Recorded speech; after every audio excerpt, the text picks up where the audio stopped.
पहला प्रश्न, ध्यान और साक्षित्व में क्या संबंध है? उनसे चित्त वृत्तियां और अहंकार किस प्रकार विसर्जित होता है? पूर्ण निरअहंकार को उपलब्ध हुए बिना क्या समर्पण संभव है?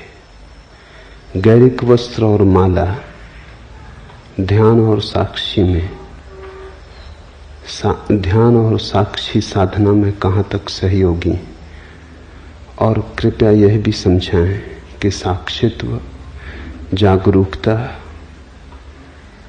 और सम्यक स्मृति में क्या अंतर है?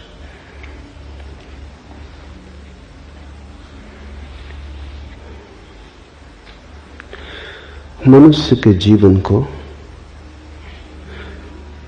हम 4 हिस्सों में बांट सकते हैं। सबसे पहली परिधि तो कर्म की है। करने का जगत है, सबसे बाहर। थोड़े भीतर चलें तो फिर विचार का जगत है, और थोड़े भीतर चलें तो फिर भाव का जगत है, भक्ति का, प्रेम का। और थोड़े भीतर चलें, केंद्र पर पहुंचे तो साक्षी का।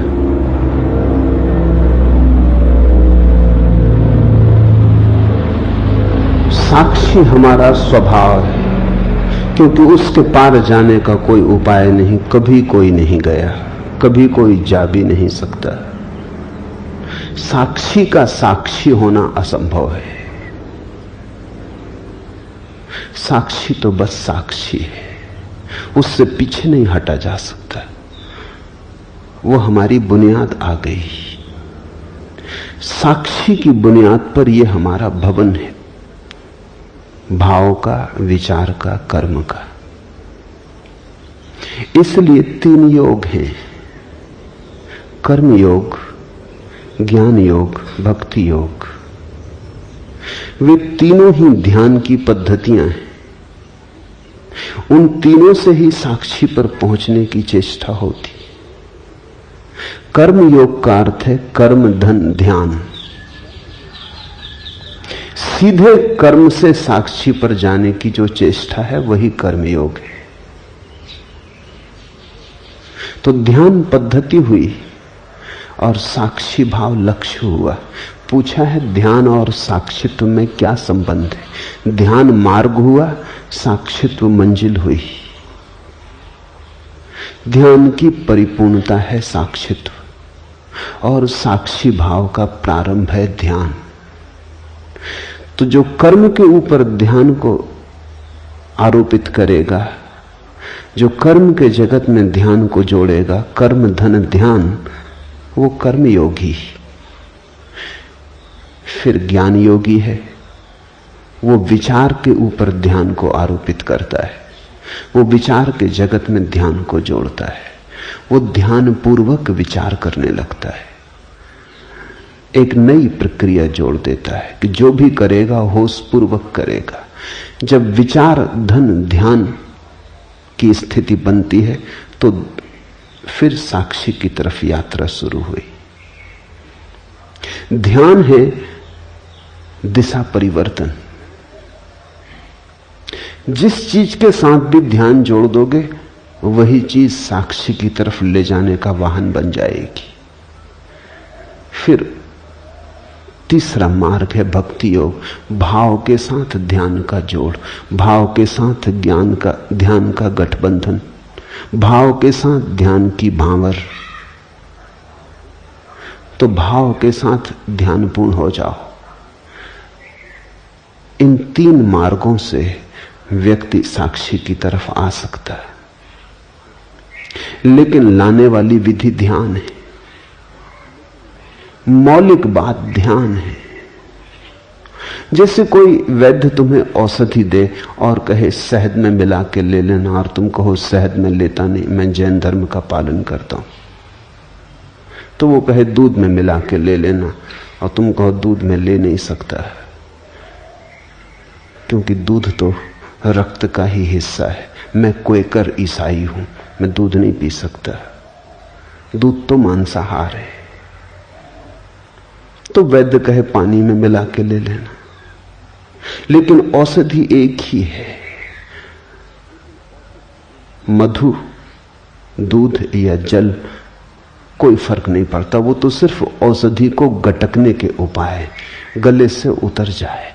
औषधि अकेली ना उतरेगी। ध्यान औषधि है। 3 तरह के लोग हैं जगत में।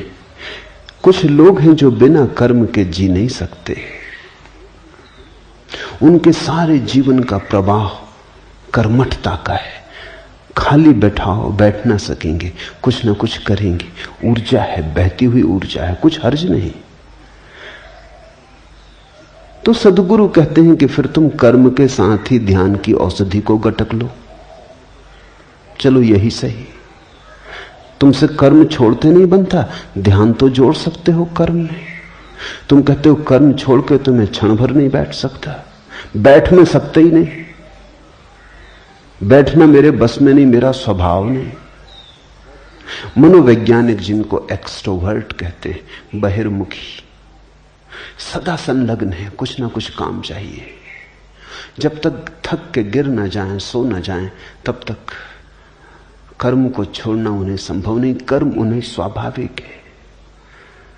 तो सदगुरु कहते हैं ठीक, कर्म पर ही सवारी कर लो, इसी का घोड़ा बना लो, इसी में मिला लो औषधि को और गटक जाओ। असली सवाल औषधि का है।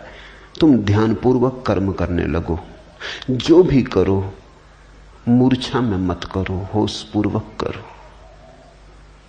करते समय जागे रहो। फिर कुछ हैं जो कहते हैं कर्म का तो हम पर कोई प्रभाव नहीं, लेकिन विचार की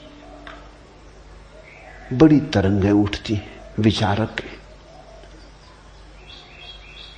कर्म में उन्हें कोई रस नहीं, बाहर में उन्हें कोई उत्सुकता नहीं, मगर भीतर बड़े तरंगें उठती हैं, बड़ा कोलाहल है, और भीतर वो क्षण भर को निर्विचार नहीं हो पाते। वे कहते हैं कि हम बैठे शांत होकर तो और विचार आते, इतने वैसे नहीं आते जितने शांत होकर बैठ के आते हैं। पूजा, प्रार्थना, ध्यान का नाम ही रखते हैं कि बस विचारों की बड़ी आक्रमण, सेनाओं पर सेनाएं चली आती हैं, डुबा लेती। क्या करें? तो सदगुरु कहते हैं तुम विचार में ही मिला के ध्यान को पी जाओ। विचार को रोको मत, विचार आए तो उसे देखो, उसमें खो मत। थोड़े दूर खड़े रहो, थोड़े फासले पर, शांत भाव से देखते हुए विचार को ही धीरे धीरे तुम साक्षी भाव को उपलब्ध हो जाओगे। विचार से ही ध्यान को जोड़ दो।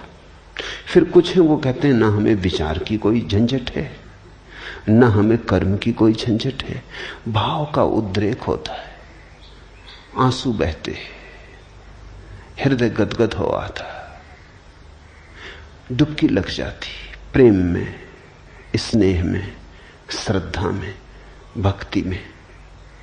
सदगुरु कहते हैं इसी को औषधि बना लो,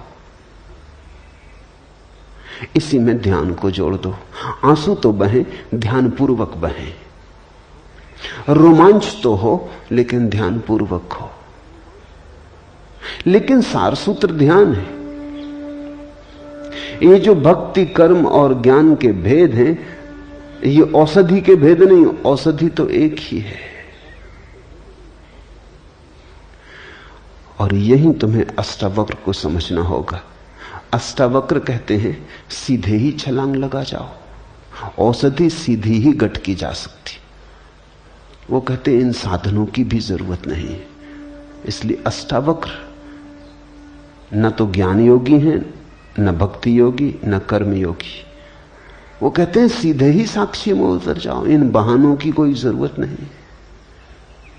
ये औषधि सीधी ही गटकी जा सकती है। छोड़ो बहाने, वाहन छोड़ो, सीधे ही दौड़ सकते हो, साक्षी सीधे ही हो सकते हो। इसलिए जहां तक अष्टावक्र का संबंध है, साक्षी और ध्यान में कोई फर्क नहीं। लेकिन जहां तक और पद्धतियों का संबंध है, साक्षी और ध्यान में फर्क है। ध्यान है विधि, साक्षी है मंजिल। अष्टावक्र के लिए तो मार्ग और मंजिल एक है, इसलिए तो वो कहते हैं अभी हो जाओ आनंदित।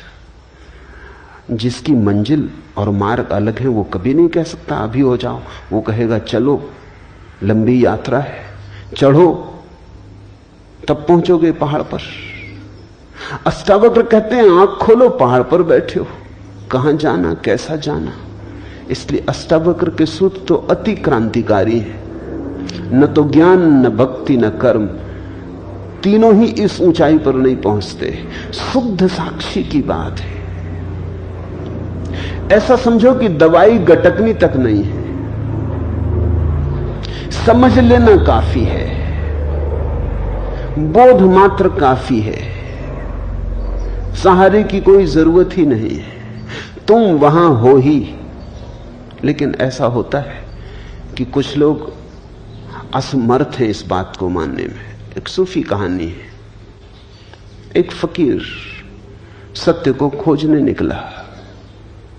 अपने ही गांव के बाहर जो पहला ही संतों से मिला, एक वृक्ष के नीचे बैठे, उससे उसने पूछा कि मैं सद्गुरु को खोजने निकला हूं, आप बताएंगे कि सद्गुरु के लक्षण क्या हैं? उस फकीर ने लक्षण बता दिए। लक्षण बड़े सरल थे। उसने कहा ऐसे ऐसे वृक्ष के नीचे बैठा मिले, इस आसन में बैठा हो, ऐसी ऐसी मुद्रा हो, बस समझ लेना कि यही सद्गुरु है। चला खोजने। साधक कहते हैं 30 साल बीत गए, सारी पृथ्वी पे चक्कर मार चुका, बहुत जगह गया लेकिन सद्गुरु न मिला। बहुत मिले मगर कोई सद्गुरु न था। थका मांदा अपने गांव वापस लौटा। लौट रहा था तो हैरान हो गया, भरोसा ना आया। वो बूढ़ा बैठा था उसी वृक्ष के नीचे। अब उसको दिखाई पड़ा कि ये तो वृक्ष वही है जो इस बूढ़े ने कहा था, ऐसे ऐसे वृक्ष के नीचे बैठा हो, और ये आसन भी वही लगाया है, लेकिन ये आसन तो 30 साल पहले भी लगाया था। क्या मैं अंधा था? इसके चेहरे पे भाव भी वही, मुद्रा भी वही। वो उसके चरणों में गिर पड़ा, कहा कि आपने पहले ही मुझे क्यों ना कहा? 30 साल मुझे भटकाया क्यों? ये क्यों ना कहा कि मैं ही सद्गुरु? उस बूढ़े ने कहा मैंने तो कहा था, लेकिन तुम तब सुनने को तैयार न थे। तुम बिना भटके घर भी नहीं आ सकते। अपने घर आने के लिए भी तुम्हें 1000 घरों पर दस्तक मारनी पड़ेगी, तभी तुम आओगे। कह तो दिया था मैंने, सब बता दिया था कि ऐसे ऐसे वृक्ष की, यही वृक्ष की व्याख्या कर रहा था, यही मुद्रा में बैठा था, लेकिन तुम भागे भागे थे, तुम ठीक से सुन ना सके, तुम जल्दी में थे, तुम कहीं खोजने जा रहे थे। खोज बड़ी महत्वपूर्ण थी, सत्य महत्वपूर्ण नहीं था तुम्हें, लेकिन आ गए तुम। मैं थका जा रहा था, तुम्हारे लिए बैठा बैठा इसी मुद्रा में। 30 साल तुम तो भटक रहे थे, मेरी तो सोचो। इसी झाड़ के नीचे बैठा कि किसी दिन तुम आओगे तो कहीं ऐसा ना हो कि तब तक मैं विदा हो जाऊं। तुम्हारे लिए रुका था, आ गए तुम। 30 साल तुम्हें भटकना पड़ा अपने कारण। सद्गुरु मौजूद था। बहुत बार जीवन में ऐसा होता है, जो पास है वो दिखाई नहीं पड़ता, जो दूर है वो आकर्षक मालूम होता है। दूर के ढोल सुहावने मालूम होते हैं।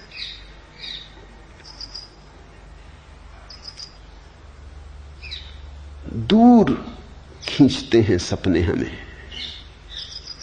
अष्टावक्र कहते हैं कि तुम ही हो वही जिसकी तुम खोज कर रहे हो, और अभी और यहीं तुम वही हो।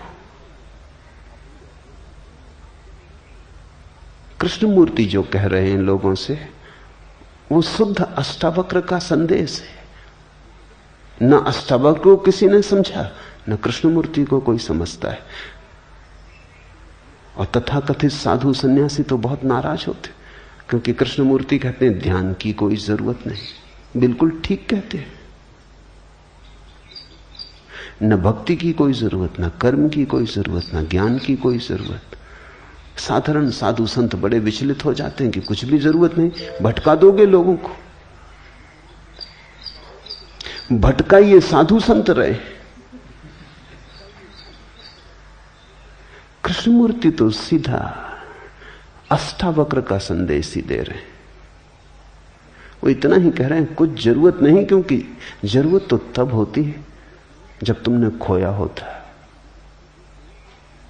जरा झटकारो धूल, उठो, ठंडे पानी के छींटे आंख पे मार लो, और क्या करना है। तो अष्टावक्र के दर्शन में तो साक्षी और ध्यान एक ही है, क्योंकि मंजिल और मार्ग एक ही है। लेकिन और सभी मार्गों और प्रणालियों में ध्यान विधि है, साक्षी उसका अंतिम फल है।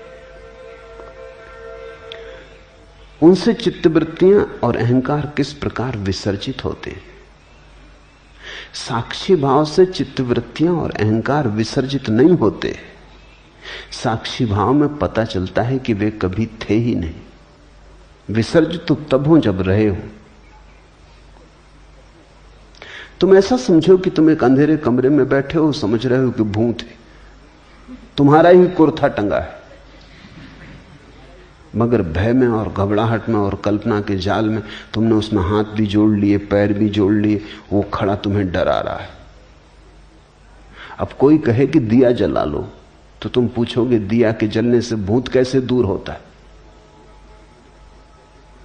लेकिन दिए के जलने से भूत दूर हो जाता है, क्योंकि भूत है नहीं। होता तो दिए के जलने से दूर नहीं होता। दिए के जलने से भूत के दूर होने का क्या लेना देना है। अगर भूत होता ही तो दिए के जलने से दूर ना होता। नहीं है, आभास होता है, इसलिए दूर भी हो जाता है। तुम हजारों ऐसी बीमारियों से पीड़ित रहते हो जो नहीं है, इसलिए किसी साधु संत की राख भी काम कर जाती है। इसलिए नहीं कि तुम्हारी बीमारी को राख से दूर होने का कोई संबंध। पागल हुए हो? राख से कहीं बीमारियां दूर हुई? नहीं तो सब औषधि शास्त्र व्यर्थ हो जाएं। राख से बीमारी दूर नहीं होती, सिर्फ बीमारी थी ये ख्याल दूर होता है। मैंने सुना है एक वैद्य के संबंध में, खुद उन्होंने मुझसे कहा, एक आदिवासी क्षेत्र में बस्तर के पास वो रहते, तो बस्तर से दूर देहात से एक आदिवासी आया। वो एक गांव में गए हुए थे, आदिवासियों का गांव था। वो बीमार था, तो वैद्य के पास लिखने को भी कोई उपाय ना था। गांव में ना तो फाउंटेन पेन था, ना कलम थी, ना कागज था। तो पास में पड़े हुए एक खपड़े पर पत्थर के एक टुकड़े से उन्होंने औषधि का नाम लिख दिया और कहा कि बस इसको तो 1 महीने भर घोंट के दूध में मिला के पी लेना, सब ठीक हो जाएगा। वो आदमी महीने भर बाद आया, बिल्कुल ठीक हो गया, स्वस्थ चंगा। वैद्य ने कहा दवा काम कर गई? उसने कहा गजब की काम कर गई, अब फिर एक और खपड़े पे लिख के दे दें। उसने कहा तेरा मतलब? उसने कहा खपड़ा तो खत्म हो गया, घोल के पी गए, मगर गजब की दवा थी और वो ठीक भी होके आ गया है। अब वैद्य भी कुछ कहे तो ठीक नहीं, अब कुछ कहना उचित ही नहीं। वो मुझसे कहने लगे, फिर मैंने कुछ नहीं कहा, जब ठीक ही हो गया तो जो ठीक कर दे वो दवा।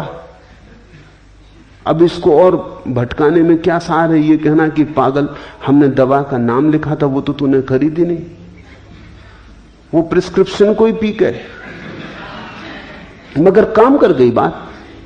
बीमारी झूठी रही होगी, मनोकल्पित रही होगी। मनोवैज्ञानिक कहते हैं हमारी 100 में से 90 बीमारियां मनोकल्पित। और जैसे जैसे समझ बढ़ती है, ऐसा संभावना है कि 99% मनोकल्पित हो सकती है। और एक दिन ऐसी भी घटना आ सकती है कि 100% बीमारियां मनोकल्पित हों। इसलिए तो दुनिया में इतने चिकित्सा शास्त्र काम करते। एलोपैथी लो, उससे भी मरीज ठीक हो जाता है। आयुर्वेदिक लो, उससे भी ठीक हो जाता है। होम्योपैथी, उससे भी ठीक हो जाता है।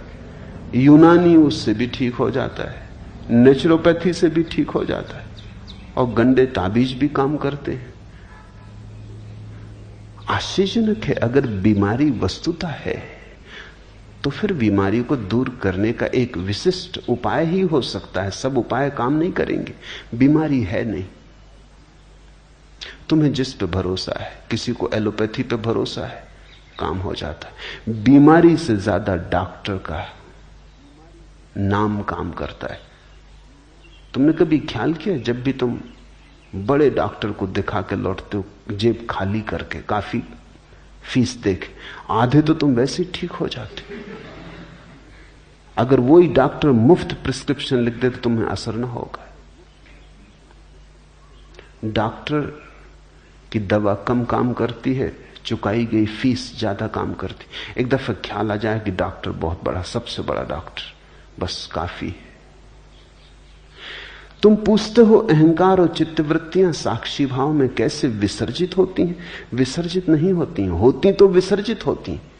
साक्षी भाव में पता चलता है कि अरे पागल, नाहक भटकता था, अपने ही कल्पना के मृग जाल बिछाए, मृग तृष्णाएं बनाई, सब कल्पना थी। विसर्जित नहीं होती, साक्षी में जाग के पता चलता है थी ही नहीं। पूर्ण निरअहंकार को उपलब्ध हुए बिना क्या समर्पण संभव है? यह महत्वपूर्ण प्रश्न है। पूछने वाला कह रहा है पूर्ण निरअहंकार को उपलब्ध हुए बिना क्या समर्पण संभव है? लेकिन पूछने वाले का मन शायद अनजाने में चालाकी कर गया। निरअहंकार में तो पूर्ण जोड़ा है, समर्पण में पूर्ण नहीं जोड़ा। पूर्ण निरअहंकार के बिना पूर्ण समर्पण संभव नहीं है। जितना अहंकार छोड़ोगे उतना ही समर्पण संभव है। 50% अहंकार छोड़ोगे तो 50% समर्पण संभव। अहंकार का छोड़ना और समर्पण दो बातें थोड़ी हैं, एक ही बात को कहने के दो ढंग हैं।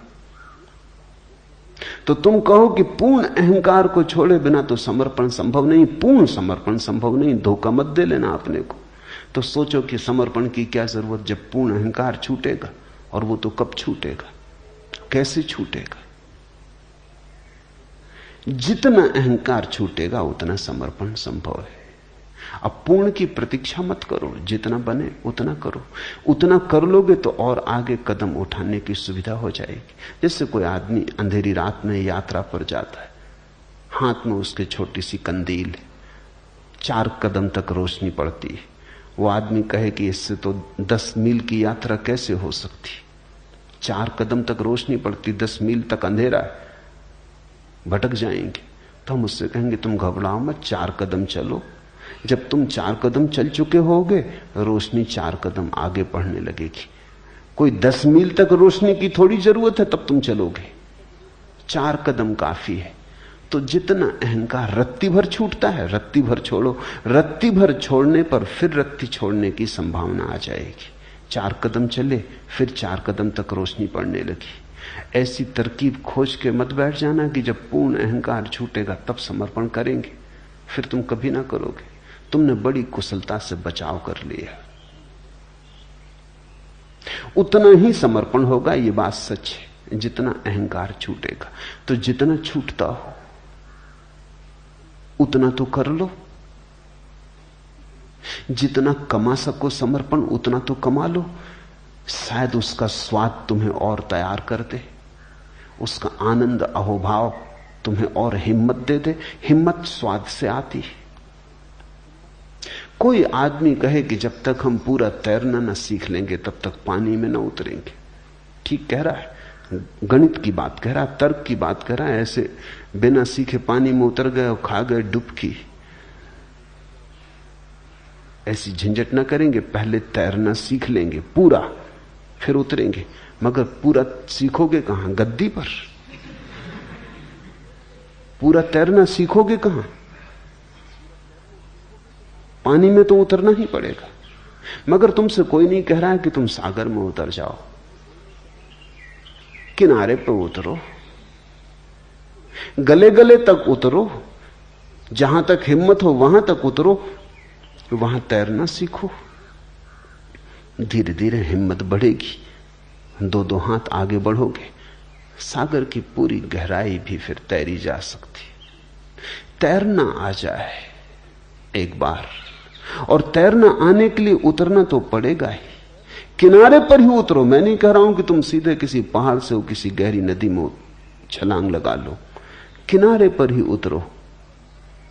जल के साथ थोड़ी दोस्ती बनाओ, जल को जरा पहचानो, हाथ पैर तड़फड़ाओ। तैरना है क्या? कुशलता पूर्वक हाथ पैर तड़फड़ाना। तड़फड़ाना सभी को आता है। किसी आदमी को जो कभी नहीं तैरा उसे भी पानी में फेंक दो तो वो भी तड़फड़ाता है। उसमें और तैरने वाले में फर्क थोड़ी सी कुशलता का है, क्रिया का कोई फर्क नहीं है। हाथ पैर वो भी फेंक रहा है, लेकिन उसका पानी पे भरोसा नहीं है, अपने पे भरोसा नहीं है। वो डर रहा है कि कहीं डूब ना जाऊं। वो डर ही उसे डुबा देगा। जल ने थोड़ी किसी को कभी डुबाया है। तुमने देखा मुर्दे ऊपर तैर जाते, मुर्दे पानी पे तैरने लगते। पूछो मुर्दों से तुम्हें क्या तरकीब आती? जिंदा थे डूब गए, मुर्दा होकर तैर रहे हो। मुर्दा डरता नहीं, अब नदी कैसे डुबाए। पानी का स्वभाव डुबाना नहीं है, पानी उठाता है। इसलिए तो पानी में वजन कम हो जाता है। तुम पानी में अपने से वजनी आदमी को उठा ले सकते हो, बड़ी चट्टान उठा ले सकते हो पानी में। पानी में चीजों का वजन कम हो जाता है। जैसे जमीन का गुरुत्वाकर्षण है, जमीन नीचे खींचती, पानी ऊपर उछालता है। पानी का उछालना स्वभाव है। अगर डूबते हो तो तुम अपने ही कारण डूबते हो। पानी ने कभी किसी को नहीं डुबाया। भूल के भी पानी को दोष मत देना, पानी ने अब तक किसी को नहीं डुबाया। तुम वैज्ञानिक से पूछ लो, वो भी कहता है ये चमत्कार है कि आदमी डूब कैसे जाते हैं, क्योंकि पानी तो उबारता है। तुम्हारी घबराहट में डूब जाते हो, चीख पुकार मचा देते हो, मुंह खोल देते हो, पानी पी जाते हो, भीतर वजन हो जाता है, डुबकी खा जाते हो। मरते तुम अपने कारण हो। तैरने वाला इतना ही सीख लेता है कि अरे पानी तो उठाता है, उसकी श्रद्धा पानी में बढ़ जाती। वो समझ लेता है कि पानी तो वजन कम कर देता है। जितने वजनी हम जमीन पे थे उससे बहुत कम वजनी पानी में रह जाते। तुमने देखा होगा, कभी तुम बाल्टी कुएं में डालते हो, जब बाल्टी भर जाती हो, पानी में डूबी होती तो कोई वजन नहीं होता। खींचो पानी के ऊपर और वजन शुरू हुआ। पानी तो निर्भर करता है, डुबाएगा कैसे। सीखने वाला धीरे धीरे इस बात को पहचान लेता है। श्रद्धा का जन्म होता है। पानी पर भरोसा आ जाता है कि ये दुश्मन नहीं है, मित्र है, ये डुबाता ही नहीं। फिर तो कुशल तैराक बिना हाथ पैर फैलाए, बिना हाथ पैर चलाए पड़ा रहता है जल पर, कमलवत। ये वही आदमी है जैसे तुम हो, कोई फर्क नहीं। सिर्फ इसमें श्रद्धा का जन्म हुआ और इसे अपने पे भरोसा आ गया, जल पे भरोसा आ गया, दोनों की मित्रता सध गई। ठीक ऐसा ही समर्पण में घटता है। समर्पण में डर यही है कि कहीं हम डूब ना जाएं। तो किनारे पे उतरो। तुमसे कोई 100 डिग्री समर्पण करने को कह भी नहीं रहा है। 1 डिग्री सही, उतर उतर के पहचान आएगी, स्वाद बढ़ेगा, रस जगेगा, प्राण पुलकित होंगे। तुम चकित होगे कि कितना गमाया।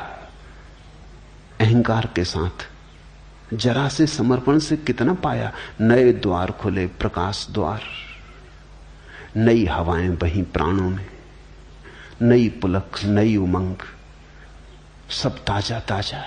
तुम पहली दफा जीवन को देखोगे, तुम्हें पहली दफा आंखों से धुंध हटेगी, प्रभु का रूप थोड़ा थोड़ा प्रकट होना शुरू होगा। इधर समर्पण, उधर प्रभु पास आया, क्योंकि इधर तुम मिटना शुरू हुए, उधर प्रभु प्रकट होना शुरू हुआ। प्रभु दूर थोड़ी, तुम्हारे बजनी अहंकार के कारण तुम्हें दिखाई नहीं पड़ता। तुम्हारी आंखें अहंकार से भरी हैं, इसलिए दिखाई नहीं पड़ता। खाली आंखें देखने में समर्थ हो जाती। फिर धीरे धीरे हिम्मत बढ़ती जाती, श्रद्धा, आत्मविश्वास। तुम और समर्पण करते हो, एक दिन तुम पूरी छलांग ले लेते हो। एक दिन तुम कहते हो अब बस बहुत हो गया। अपने को बचाने में ही अपने को गमाया अब तक। एक दिन समझ में आ जाती बात, अब डुबा देंगे और डुबा के बचा लेंगे। धन है वे जो डूबने को राजी, क्योंकि उनको फिर कोई डुबा नहीं सकता। अभागे हैं वे जो बच रहे हैं, क्योंकि वे डूबे ही हुए हैं। उनकी नाव आज नहीं कल टकरा के डूब जाएगी। फिर अहंकार और समर्पण की बात में एक बात और ख्याल कर लेनी जरूरी है। मन बड़ा चालाक है, वो तरकीबें खोजता है। मन कहता है तो पहला कौन, अहंकार का छोड़ना पहले कि समर्पण पहले? पहले समर्पण करें तो अहंकार छूटेगा कि अहंकार छोड़ें तो समर्पण होगा? तुम इस तरह की बातें बाजार जाते हो अंडा खरीदने, तब तुम नहीं पूछते कि पहले कौन, अंडा की मुर्गी। अगर तुम ये पूछो तो तुम अंडा खरीद के कभी घर ना आ सकोगे। तुम बस खरीद के चले आते हो, पूछते नहीं कि पहले कौन। पहले पक्का तो कर ले कि अंडा पहले कि मुर्गी पहले। अंडा या मुर्गी,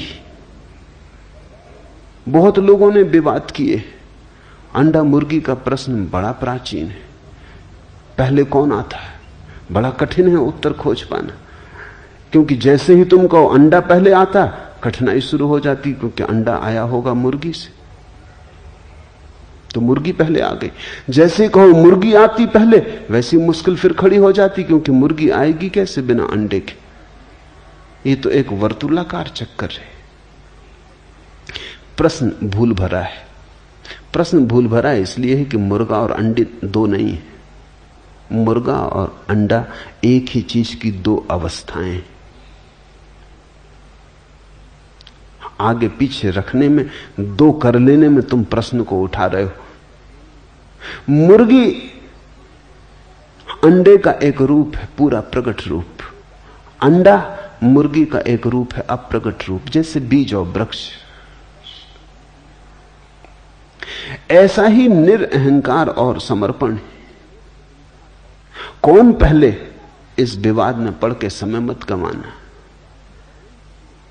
अगर मुर्गी ले आए तो अंडा भी ले आए, अगर अंडा ले आए तो मुर्गी भी ले आए। एक आ गया तो दूसरा आ ही गया। कहीं से भी शुरू करो। अगर अहंकार छोड़ सकते हो, अहंकार छोड़ने से शुरू करो। अगर अहंकार नहीं छोड़ सकते तो समर्पण करने से शुरू करो। समर्पण किया तो अहंकार छूटा, पूर्ण छूटा, ऐसा मैं कह नहीं रहा हूं। जितना समर्पण किया उतना छूटा। अगर समर्पण करना मुश्किल मालूम पड़ता है तो अहंकार छोड़ो। जितना छूटेगा अहंकार उतना समर्पण हो जाएगा। दुनिया में दो तरह के धर्म हैं, एक है निरअहंकारिता के धर्म और एक है समर्पण के धर्म। एक है मुर्गी पर जोर देने वाले धर्म, एक है अंडे पर जोर देने वाले धर्म। दोनों सही हैं, क्योंकि एक आ गया तो दूसरा अपने आप आ जाता है। जैसे महावीर का धर्म है जैन धर्म, बुद्ध का धर्म है बौद्ध धर्म। उनमें समर्पण के लिए कोई जगह नहीं, सिर्फ अहंकार छोड़ो। समर्पण करोगे कहां? कोई परमात्मा नहीं है जिसके सामने समर्पण हो सके। महावीर कहते हैं अशरण, शरण जाने की कोई जगह ही नहीं। किसकी शरण जाओगे? अशरण में हो जाओ, लेकिन अहंकार छोड़ो। हिंदू हैं, मुसलमान हैं, ईसाई हैं, वे धर्म समर्पण के धर्म है। वे अहंकार छोड़ने की उतनी बात नहीं कहते। वे कहते हैं परमात्मा पे समर्पण करो। कोई चरण खोज लो, कोई चरण जहां तुम अपने सिर को झुका सको।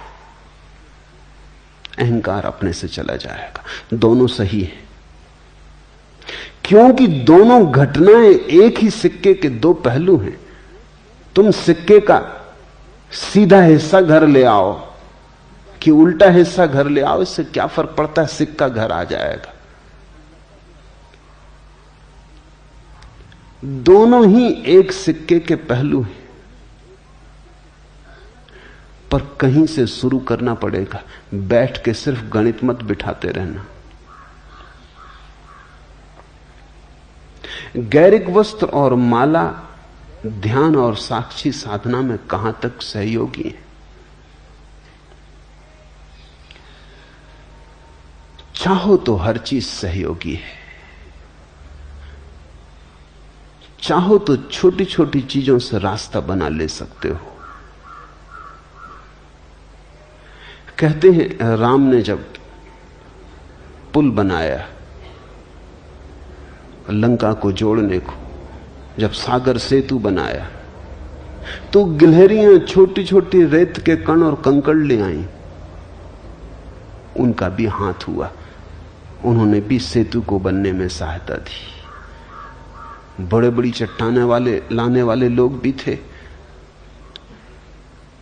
छोटी छोटी गिलहरियां भी थीं, जो उनसे बन सका उन्होंने किया।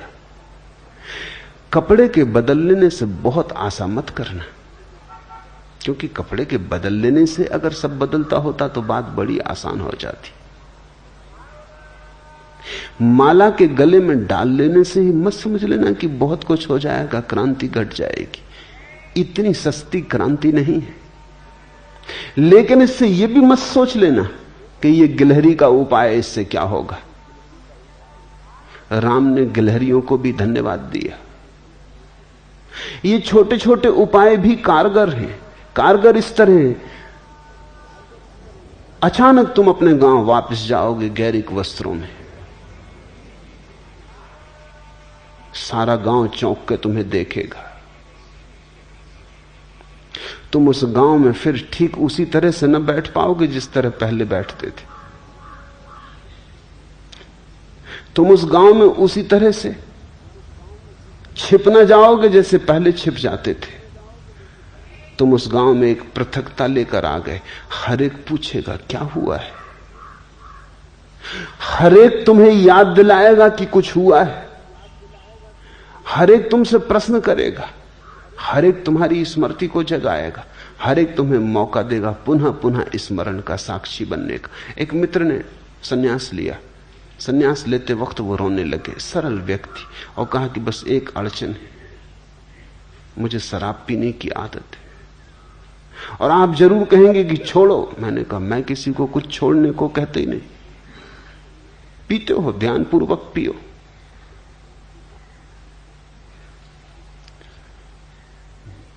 उन्होंने कहा क्या मतलब, सन्यासी होके भी मैं शराब पीऊं?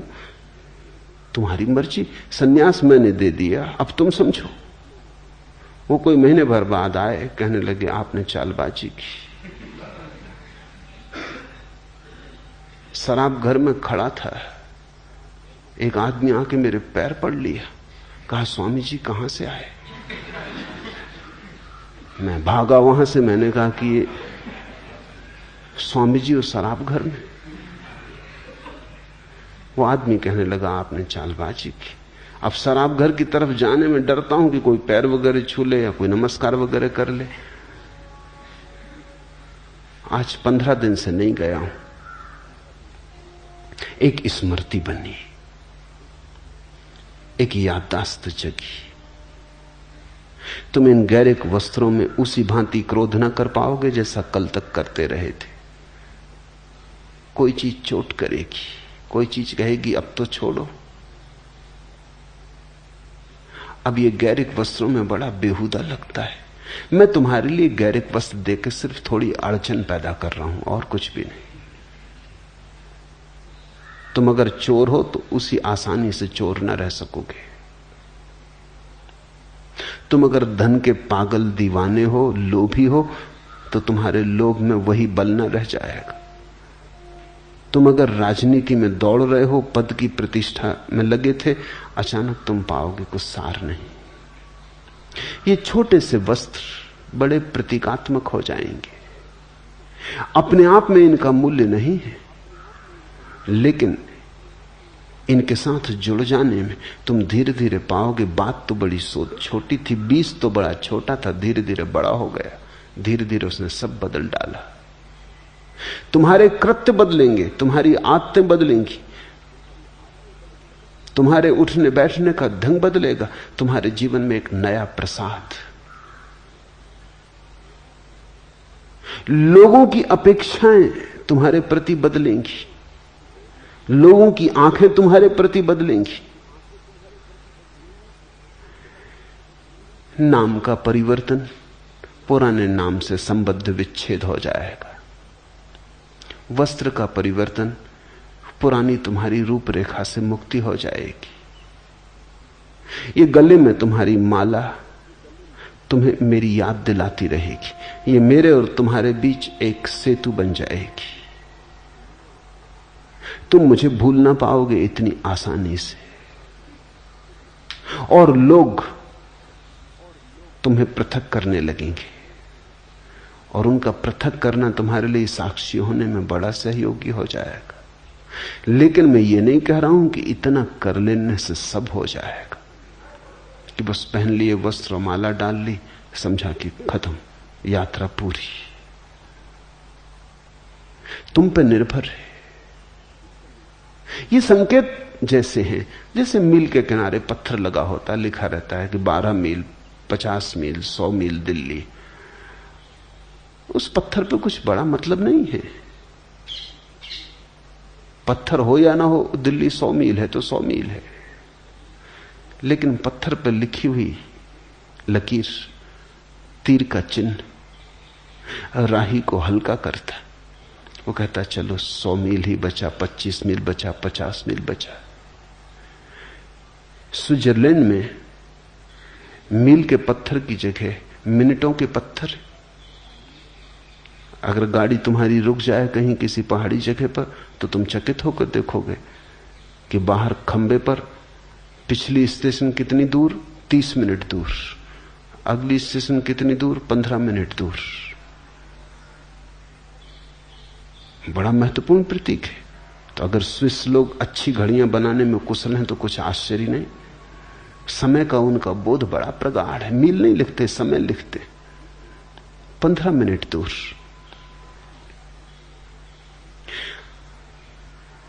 खबर मिलती है कि समय का बोध प्रगाढ़ है इस जाति का।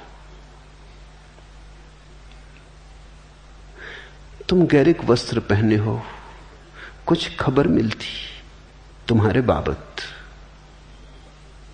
हर चीज खबर देती, कैसे तुम बैठते हो, कैसे तुम उठते हो, कैसे तुम देखते हो, हर चीज खबर देती। सैनिकों को हम ढीले वस्त्र नहीं पहनाते, दुनिया में कोई जाति नहीं पहनाती। पहनाएगी तो हार खाएगी। सैनिक को ढीले वस्त्र पहनाना खतरनाक सिद्ध हो सकता है। सैनिक को हम चुस्त वस्त्र पहनाते, इतने चुस्त वस्त्र जिनमें वो हमेशा अड़चन अनुभव करता है और इच्छा होती कि कब इनके बाहर कूद के निकल जाए। चुस्त वस्त्र झगड़ेलू आदत पैदा करते। चुस्त वस्त्र में बैठा आदमी लड़ने को तत्पर रहता है। ढीले वस्त्र का आदमी थोड़ा विश्राम में होता है। सिर्फ सम्राट ढीले वस्त्र पहनते थे, या सन्यासी या फकीर। तुमने कभी देखा कि ढीले वस्त्र पहन के अगर तुम सीढ़ियां चढ़ो तो तुम एक एक सीढ़ी चढ़ोगे। चुस्त वस्त्र पहन के चढ़ो, दो दो एक साथ चढ़ जाओगे। चुस्त वस्त्र पहने हो तो तुम क्रोध से भरे हो। कोई जरा सी बात कहेगा और बेचैनी खड़ी हो जाएगी। ढीले वस्त्र पहने हो तुम थोड़े विश्राम में रहोगे। छोटी छोटी चीजें फर्क लाती। जीवन छोटी छोटी चीजों से बनता है। गिलहरियों के द्वारा लाए गए छोटे छोटे कंकर पत्थर जीवन के सेतु को निर्मित करते। क्या तुम खाते हो, क्या तुम पहनते हो, कैसे उठते बैठते हो, सबका अंतिम परिणाम है। सबका जोड़ हो तुम। अब एक आदमी चला जा रहा है, चमकीले भड़कीले रंगीले वस्त्र पहने, तो कुछ खबर देता है। एक स्त्री चली जा रही है, बेहुदे अश्लील शरीर को उभारने वाले वस्त्र पहने, कुछ खबर देती। एक आदमी ने सीधे सादे वस्त्र पहने, ढीले विश्राम से भरे, कुछ खबर मिलती उस आदमी के संबंध। मनोवैज्ञानिक कहते हैं अगर तुम एक आदमी को आधा घंटा तक चुपचाप देखते रहो, कैसे वस्त्र पहने, कैसा उठता, कैसा बैठता, कैसा देखता, तो तुम उस आदमी के संबंध में इतनी बातें जान लोगे कि तुम भरोसा ना कर सकोगे। हमारी हर गतिविधि, हर भाव भंगिमा हमारी है। भाव भंगिमा के बदलने से हम बदलते हैं, हमारे बदलने से भाव भंगिमा बदलती। तो ये तो केवल प्रतीक है, ये तुम्हें साथ देंगे, ये तुम्हारे लिए इशारे बने रहेंगे, ये तुम्हें लेकिन कोई हलचल नहीं होती। सुन लेते हो, एक शब्द मात्र है। परमात्मा शब्द मात्र नहीं है, उसे सुन लेने भर की बात नहीं है। जिसके भीतर कुछ थोड़ी सी अभी भी जीवन की आग है, उसे परमात्मा झकझोर देगा, शब्द मात्र झकझोर देगा। चाहते हो अगर मुझे दिल से, फिर भला किस लिए रुलाते हो? तो भक्त सदा परमात्मा से कहते रहे, चाहते हो अगर मुझे दिल से, फिर भला किस लिए रुलाते हो? रोशनी के घने अंधेरों में क्यों नजर से नजर चुराते हो? पास आए न पास आकर भी पास मुझको नहीं बुलाते हो? किस लिए आसपास रहते हो? किस लिए आसपास आते हो? तो अगर तुमने मुझे ठीक से सुना तो तुम्हें परमात्मा बहुत बार बहुत पास मालूम पड़ेगा। किस लिए आसपास रहते हो? किस लिए आसपास आते हो? पास आए न पास आकर भी पास मुझको नहीं बुलाते हो? चाहते हो अगर मुझे दिल से, फिर भला किस लिए रुलाते हो?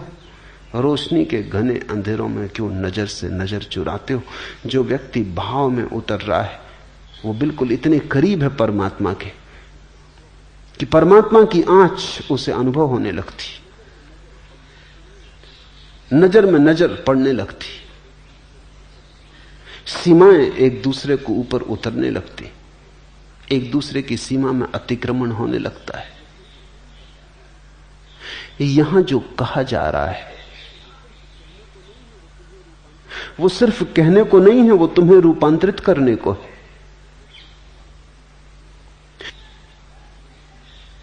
वो तुम्हें संपूर्ण रूप से जड़ मूल से बदल देने की बात है।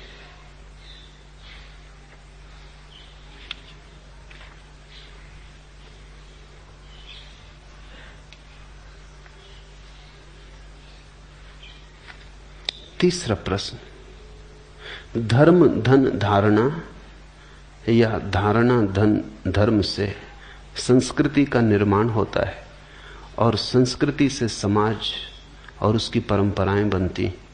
पूज्यपाद ने बताया कि धर्म सबके खिलाफ है। अगर धर्म सभी के विरोध में रहेगा तो किसी प्रकार की अराजकता होना असंभव है क्या? हमें समझाने की कृपा करें। धर्म से जो तुम अर्थ समझ रहे हो धारणा का, वैसा अर्थ नहीं है। धारणा कंसेप्ट धर्म नहीं है। धर्म शब्द बना है जिस धातु से, उसका अर्थ है जिसने सबको धारण किया है, जो सबका धारक है, जिसने सबको धारा है। धारणा नहीं, जिसने सबको धारण किया है। ये जो विराट, ये जो चांद्र पक्षी और मनुष्य और अनंत अनंत तक फैला हुआ अस्तित्व है, इसको जो धारे हुए है वही धर्म। धर्म का कोई संबंध धारणा से नहीं है। तुम्हारी धारणा हिंदू की है, किसी की मुसलमान की है, किसी की ईसाई की, इससे धर्म का कोई संबंध नहीं। ये धारणाएं, ये बुद्धि की धारणाएं। धर्म तो उस मौलिक सत्य का नाम है जिसने सब को संभाला है, जिसके बिना सब बिखर जाएगा, जो सबको जोड़े हुए है, जो सबकी समग्रता है, जो सबका सेतु है। वही, जैसे हम फूल की माला बनाते हैं, की माला रखी हो, फर्क क्या है? ढेर अराजक है, उसमें कोई एक फूल से दूसरे फूल से संबंध नहीं, सब फूल असंबंधित है। माला में एक धागा पिरोया, वो धागा दिखाई नहीं पड़ता, वो फूलों में छिपा है, लेकिन एक फूल दूसरे फूल से जुड़ गया। इस सारे अस्तित्व में जो धागे की तरह पिरोया हुआ, उसका नाम धर्म। जो हमें वृक्षों से जोड़े है, चांद तारों से जोड़े है, जो कंकड़ पत्थरों को सूरज से जोड़े है, जो सब कुछ जोड़े है, जो सबका जोड़ है, वही धर्म। धर्म से संस्कृति का निर्माण नहीं होता, तो संस्कार से बनती। धर्म तो तब पता चलता है जब हम सारे संस्कारों का त्याग कर देते हैं। संन्यास का अर्थ है संस्कार त्याग। हिंदू की संस्कृति अलग है, मुसलमान की संस्कृति अलग है, बौद्ध की संस्कृति अलग है, जैन की संस्कृति अलग है। दुनिया में हजारों संस्कृतियां हैं, क्योंकि हजारों ढंग के संस्कार हैं। कोई पूरब की तरफ बैठ के प्रार्थना करता है, कोई पश्चिम की तरफ मुंह करके प्रार्थना करता है, ये संस्कार है। कोई ऐसे कपड़े पहनता, कोई वैसे कपड़े पहनता है, कोई इस तरह। मैं नहीं चाहूंगा कि दुनिया में बस एक संस्कृति हो, बड़ी बेहूदी, बेरौनक, उबाने वाली होगी। दुनिया में हिंदुओं की संस्कृति होनी चाहिए, मुसलमानों की, ईसाइयों की, बौद्धों की, जैनों की, चीनियों की, रूसियों की, हजारों संस्कृतियां होनी चाहिए, क्योंकि वैविध्य जीवन को सुंदर बनाता है। बगीचे में बहुत तरह के फूल होने चाहिए, एक ही तरह के फूल बगीचे को उबाने ऊप से भर देंगे। संस्कृतियां तो अनेक होनी चाहिए, अनेक हैं, अनेक रहेंगी, लेकिन धर्म एक होना चाहिए, क्योंकि धर्म एक है और कोई उपाय नहीं। तो मैं हिंदू को संस्कृति कहता हूं, मुसलमान को संस्कृति कहता हूं, धर्म नहीं कहता। ठीक है, संस्कृतियां तो सुंदर हैं, बनाओ अलग ढंग की मस्जिद, अलग ढंग के मंदिर। मंदिर सुंदर हैं, मस्जिदें सुंदर हैं। मैं नहीं चाहूंगा कि दुनिया में सिर्फ मंदिर रह जाएं और मस्जिदें मिट जाएं, बड़ा सौंदर्य कम हो जाएगा। मैं नहीं चाहूंगा कि दुनिया में संस्कृति रह जाए, अरबी मिट जाए, बड़ा सौंदर्य कम हो जाएगा। मैं नहीं चाहूंगा दुनिया में सिर्फ कुरान रह जाए, वेद मिट जाए, गीता उपनिषद मिट जाए, दुनिया बड़ी गरीब हो जाएगी। कुरान सुंदर है, साहित्य की अनूठी कृति है, काव्य की बड़ी गहन, कुछ लेना देना नहीं। वेद प्रिय है, अनूठे उद्घोष है, पृथ्वी की आकांक्षाएं हैं आकाश को छू लेने की। उपनिषद अति मधुर है, उनसे ज्यादा मधुर वक्तव्य कभी भी नहीं दिए गए। वे नहीं खोने चाहिए, वे सब रहने चाहिए, पर संस्कृति की तरह। धर्म तो एक है, धर्म तो वो है जिसने हम सबको धारण किया, हिंदू को भी, मुसलमान को भी, ईसाई को भी। धर्म तो वो है जिसने पशुओं को, मनुष्यों को, पौधों को, सबको धारण किया। जो पौधों में हरे धार की तरह बह रहा है, जो मनुष्यों में रक्त की धार की तरह बह रहा है, जो तुम्हारे भीतर श्वास की तरह चल रहा है, जो तुम्हारे संस्कृति का पर्याय मत समझना।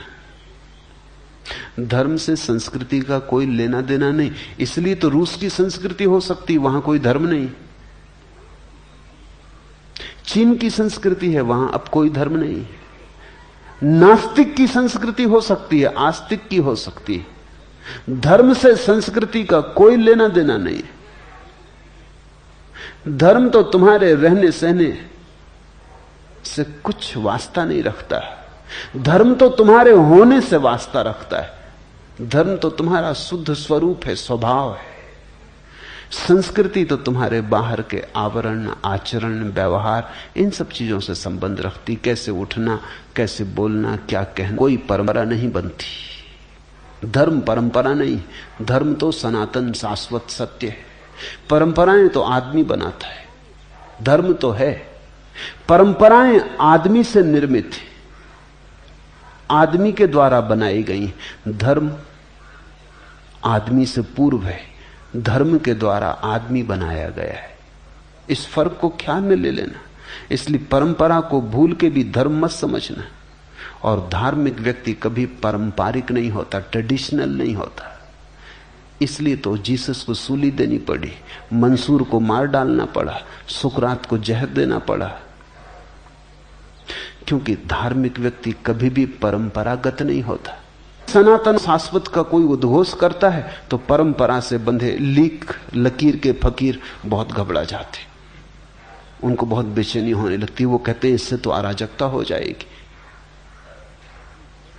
अराजकता अभी है। जिसको तुम कहते हो व्यवस्था, अराजकता, वो क्या खाक व्यवस्था है। सारा जीवन कलह से भरा है, सारा जीवन न मालूम कितने अपराधों से भरा है, और सारा जीवन दुख से भरा है। फिर भी तुम घबराते हो अराजकता हो जाएगी। तुम्हारे जीवन में क्या है सिवाय नरक के? कौन सी बांसुरी बजती है तुम्हारे जीवन में? राख ही राख का ढेर है, फिर भी कहते हो अराजकता हो जाएगी। धार्मिक व्यक्ति विद्रोही तो होता है, अराजक नहीं। इसे समझना। धार्मिक व्यक्ति ही वस्तुतः राजक व्यक्ति होता है, क्योंकि उसने संबंध जोड़ लिया अनंत से, उसने जीवन के परम मूल से संबंध जोड़ लिया। अराजक तो कैसे होगा? हां, तुमसे संबंध तो टूट गया, तुम्हारी ढांचे व्यवस्था से वो थोड़ा बाहर हो गया। उसने परम से नाता जोड़ लिया, उसने उधार से नाता तोड़ दिया, उसने नगद से नाता जोड़ लिया, उसने बासे से नाता तोड़ दिया। कृति और सत्ता तो प्लास्टिक के फूलों जैसी है। धार्मिक व्यक्ति का जीवन वास्तविक फूलों जैसा है।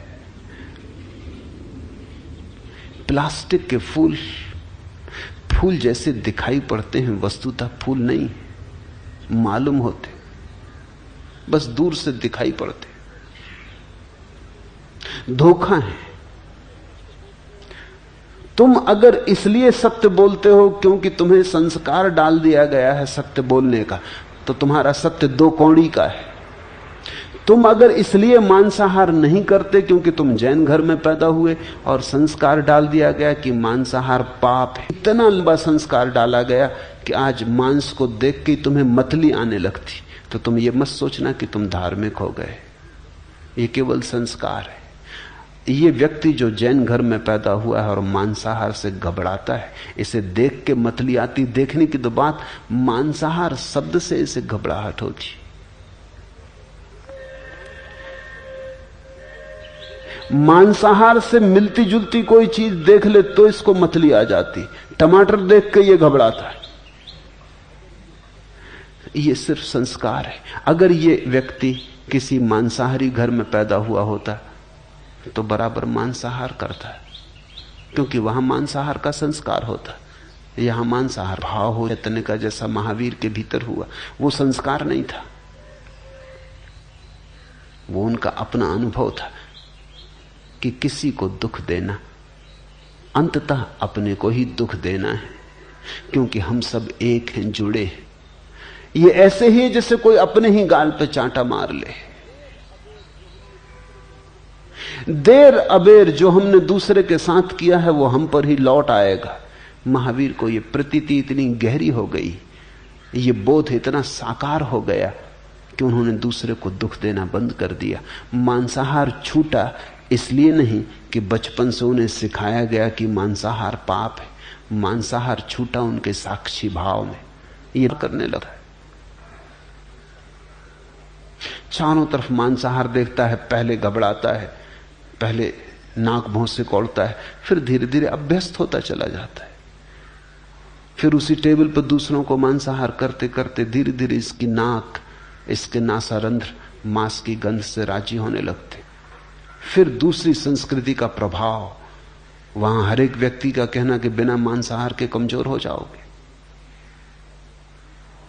देखो ओलंपिक में तुम्हारी क्या गति होती बिना मांसाहार के, एक स्वर्ण पदक भी नहीं ला पाते। स्वर्ण पदक तो दूर, तांबे का पदक भी नहीं मिलता है। तुम अपनी हालत तो देखो, 1000 साल तक गुलाम रहे। बल क्या है तुम में? तुम्हारी औसत उम्र कितनी है? कितनी हजारों बीमारियां तुम्हें पकड़े हुए। निश्चित ही मांसाहारी मुल्कों की उम्र 80 साल के ऊपर पहुंच गई। औसत उम्र 80, 85, जल्दी ही 100 साल औसत उम्र हो जाएगी। यहां 30, 35 के आसपास हम अटके हुए।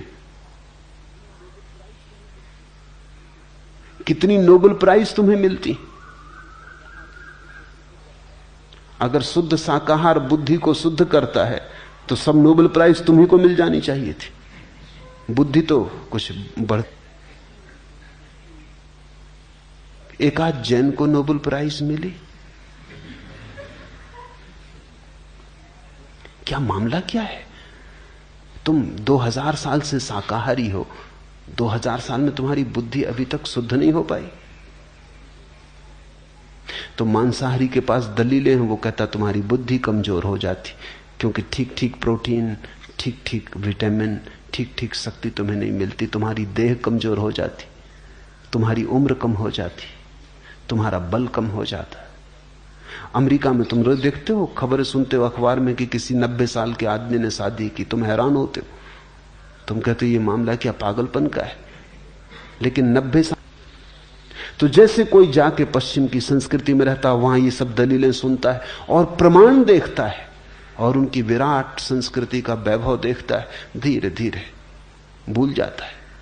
महावीर को अगर पश्चिम जाना पड़ता तो वो मांसाहार नहीं करते, वो फूल स्वाभाविक था। वो कहते ठीक 2, 4, 10 साल कम जिएंगे, इससे हर्ज क्या, ज्यादा जीने का फायदा क्या है? ज्यादा जी के तुम करोगे क्या? और थोड़े जानवरों को खा जाओगे, और क्या करोगे?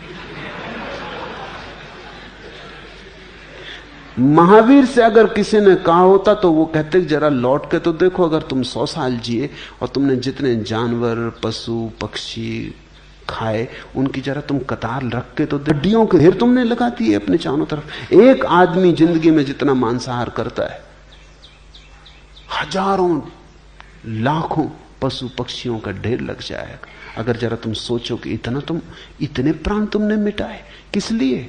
सिर्फ जीने के लिए। और जीना किस लिए? और पशुओं को मिटाने के लिए। अगर महावीर से कोई ये कहेगा कि तुम निर्बल हो जाते, तो वो कहता बल का हम करेंगे क्या? किसी की हिंसा करनी, किसी को मारना है, कोई युद्ध लड़ना है। अगर महावीर को कोई कहता कि देखो तुम 1000 साल गुलाम रहे, तो महावीर कहते हैं 2 स्थितियां हैं, या तो मालिक बनो किसी के या गुलाम। महावीर कहेंगे मालिक बनने से गुलाम बन, चोर बनने से चोरी का शिकार बन जाना बेहतर। अगर महावीर को कोई कहता कि देखो तुम्हें नोबेल प्राइज नहीं मिलते, वो कहते नोबेल प्राइज का करेंगे क्या? ये खेल खिलौने हैं बच्चों को खेलने कूदने के लिए अच्छे, इनका करेंगे क्या? हम कुछ और ही पुरस्कार पाने चले। वो पुरस्कार सिर्फ परमात्मा से मिलता है और किसी से भी नहीं मिलता। वो पुरस्कार साक्षी के आनंद का है, वो सच्चिदानंद का है। नोबेल प्राइज तुम अपनी संभालो, तुम बच्चों को दो, खेलने दो, ये खिलौने हैं। इस संसार का कोई पुरस्कार उस पुरस्कार का मुकाबला नहीं करता जो भीतर के आनंद का है। भ्रष्ट होके आ जाता है, कारण वो भ्रष्ट था ही, भ्रष्ट होके आ गया ऐसा नहीं। कागजी फूल था, झूठी बात थी, संस्कार था। संस्कृति और धर्म में अंतर समझ लेना। धर्म तुम्हारा स्वानुभव है और संस्कृति दूसरों के द्वारा सिखाई गई बातें। लाख कोई कितने ही व्यवस्था से सिखा दे, दूसरे की सिखाई बात तुम्हें मुक्त नहीं करती, बंधन में डालती है। तो जब मैं कहता हूं धर्म बगावत है, विद्रोह है, तो मेरा अर्थ है बगावत परंपरा से, बगावत संस्कार से। बगावत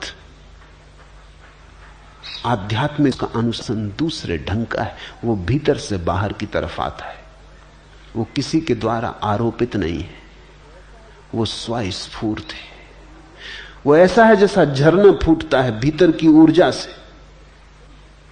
वो ऐसा है जैसे नदी बहती है जल की ऊर्जा से, कोई धक्के नहीं दे रहा है। तुम ऐसे हो जैसे गले में किसी ने रस्सी बांधी और घसीटे जा रहे हो, पीछे से कोई कोड़े मार रहा है तो चलना पड़ रहा है। संस्कार से जीने वाला आदमी जबरदस्ती घसीटा जा रहा है, बेमन से घसीटा जा रहा है। धार्मिक व्यक्ति नाचता हुआ जाता है, वो मृत्यु की तरफ भी जाता है तो नाचता हुआ जाता। तुम जी गाते, वो कहते हैं हम साधु संत सीधे साधे आदमी, बड़ा अन्याय हो रहा है दुनिया में, बेईमान मजा लूट रहे हैं, चोर बदमाश मजा लूट रहे हैं। मैं उनसे कहता हूं तुम्हें यह ख्याल ही उठता है कि वो मजा लूट रहे हैं, ये बात बताती कि तुम साधु भी नहीं, संत भी नहीं, सरल भी नहीं।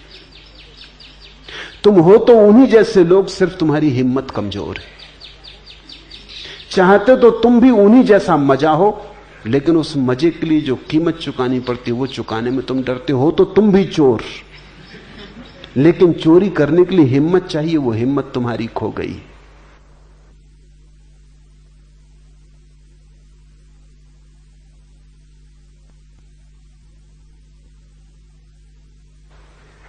चाहते तो तुम भी हो कि बेईमानी करके धन का अंबार लगा लें, लेकिन बेईमानी करने में कहीं फंस ना जाएं, पकड़े ना जाएं,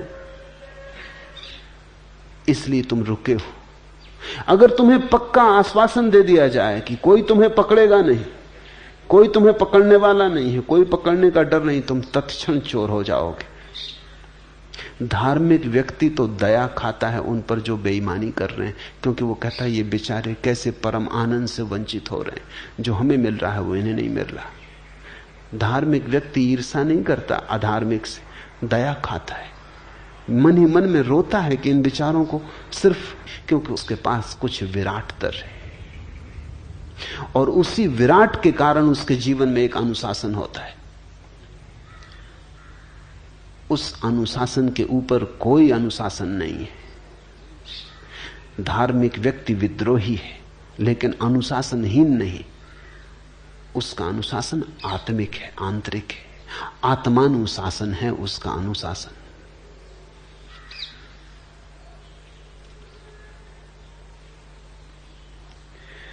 और जिसको तुम राजकता कहते हो, जिसको तुम व्यवस्था कहते हो, ये व्यवस्था ने दिया क्या है? युद्ध दिए, हिंसा दी, पाप दिए, घृणा दी, वैमनस्य दिया क्या है? पापियों ने तो हमको बचाया सदा, पाप हमने किए सज्जनों के लिए। प्रश्न जब भी मिले सब मुखौटे लगा, उम्र हमको मिली उलझनों के लिए। भीड़ सपनों की हमने उगाई सदा, बंजारों के नगर निर्जनों के लिए। किन लुटोरों की दुनिया में हम आ गए, हाथ कटते यहां कंगनों के लिए। जिंदगी ने निचोड़ा है इतना हमें, बेच डाले नयन दर्शनों के लिए। यहां है क्या? आंखें तक बिक गई इस आशा में कि कभी दर्शन होंगे। आत्मा तक बिक गई है इस आशा में कि कभी परमात्मा मिलेगा। ऐसा है जन, कोई किसी का मित्र नहीं, सब शत्रु ही शत्रु मालूम होते। यहां मिलता तो कुछ भी नहीं। किस बात को तुम व्यवस्था कहते हो? व्यवस्था तो तभी हो सकती है जब जीवन में आनंद हो। आनंद एक व्यवस्था लाता है, आनंद के पीछे छाया की तरह आती है व्यवस्था। स्मरण रखना, दुखी आदमी अराजक होता है, सुखी आदमी अराजक नहीं हो सकता। दुखी आदमी अराजक हो ही जाता है, उसे मिला क्या है तो वो तोड़ने फोड़ने में उत्सुक हो जाता है। जिसके जीवन में कुछ भी नहीं मिला है वो नाराजगी में तोड़। इस व्यवस्था को, इस धोखे की व्यवस्था को तुम व्यवस्था मत समझ लेना। ये राजनीतिज्ञों की चालबाजी है, और जिन्हें तुम समझते हो कि वो तुम्हारे नेता हैं, जिन्हें तुम समझते हो तुम्हारे राहबर, वो राहजन है, वही तुम्हें लूटते। चलो अब किसी और के सहारे लोगों, बड़े खुदगर्ज हो गए थे किनारे लोगों। अब तो किनारे का भी सहारा रखना ठीक नहीं मालूम पड़ता। चलो अब किसी और के सहारे लोगों, बड़े खुदगर्ज हो गए थे किनारों लोगों, सहारा समझ अंधड़ से गई हैं पतवारें लोगों। क्या गुजरेगी सफीने पे खबर नहीं, अंधड़ से मिल गई हैं पतवारें लोगों। हजारों बेबस आहें दफन हैं यहां, महज पत्थरों के ढेर नहीं हैं ये मजारें लोगों। यहां अंधड़ से मिल गई हैं पतवारें। यहां जिन्हें तुम समझते हो तुम्हारे सहारे हैं वो तुम्हारे शोषक हैं, और जिन्हें तुम समझते हो कि व्यवस्थापक है वो केवल तुम्हारी छाती पर सवार है। तुमने कभी ख्याल किया, जो भी आदमी पद पे होता है वो व्यवस्था की बात करने लगता है, और जो आदमी पद के बाहर होता राजनीति में वो बगावत की बात करने लगता है। अनुशासन पर्व की जरूरत है। इस सारी दुनिया में सदा से ऐसा होता रहा। राजनीतिक को सिर्फ पद का मोह है, न व्यवस्था से मतलब है न अव्यवस्था से। हां, जब वो व्यवस्था का मालिक नहीं होता, जब खुद के हाथ में ताकत नहीं होती, तब वो कहता है सब गलत है, तब क्रांति की जरूरत है। और जैसे ही वो पद पे आता है फिर क्रांति की बिल्कुल जरूरत नहीं, क्योंकि क्रांति का काम पूरा हो गया। वो काम इतना था उसको पद पे लाना, वो काम पूरा हो गया। फिर जो क्रांति की बात करे वो दुश्मन, और वो जो क्रांति की बात कर रहा है उसको भी क्रांति से कुछ लेना देना नहीं है। ये बड़ी कुर्सी से उतरे क्रांति, अब क्रांति तुम्हारे हित में। धार्मिक व्यक्ति को न तो व्यवस्था से मतलब है न क्रांति से। धार्मिक व्यक्ति को आत्मानुशासन से मतलब है। धार्मिक व्यक्ति चाहता है बाहर के सहारे बहुत खोज लिए, कोई व्यवस्था नहीं आ सकी दुनिया में। अब जागो, अपना सहारा खोजो, अपनी ज्योति जलाओ। बाहर के दियों के सहारे बहुत चले और भटके, सिर्फ भटके, खाए खंडहरों में गिरे, लहू लुहान हुए। अब अपनी ज्योति जलाओ और अपने सहारे चलो। नहीं कोई बाहर तुम्हें व्यवस्था दे सकता है, अपनी व्यवस्था तुम स्वयं दो। तुम्हारा आज इतना ही। हरिओम तत्सत।